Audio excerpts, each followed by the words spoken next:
Just days until the primary, Connecticut's early voting period has officially come to an end. Thousands of voters cast ballots as campaigns ramped up their efforts to get out the vote. Your reporter Sierra Jordan is live in Bloomfield at one of the polling locations. Sierra, what was it like out there today?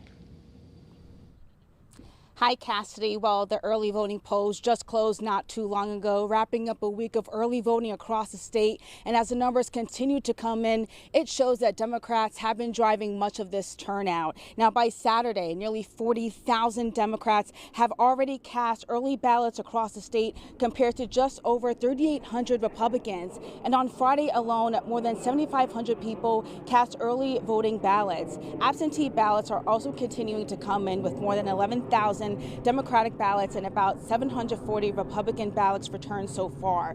West Hartford had the highest early voting turnout Friday with more than 1,900 ballots cast. And despite the heat today, campaigns were still out here knocking on doors, talking with voters, and making that final push ahead of Tuesday's primary. That included John Larson and Luke Bronin.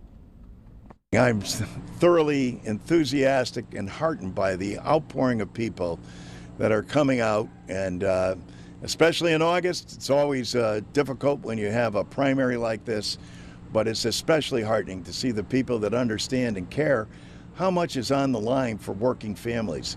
The damage that Donald Trump is doing and frustration about the fact that costs are through the roof. And the big ones are healthcare, housing, electricity prices. And those are all things that the federal government, Congress, could actually make a difference on if we build a Congress that has the will to do it. Now, polls open on Tuesday at 6 a.m. and close at 8 p.m. And if you're not sure where to vote, we do have a list of polling locations on our website and the WFSB app. For now, your reporter live in Bloomfield, Sierra Jordan, Channel 3 Eyewitness News.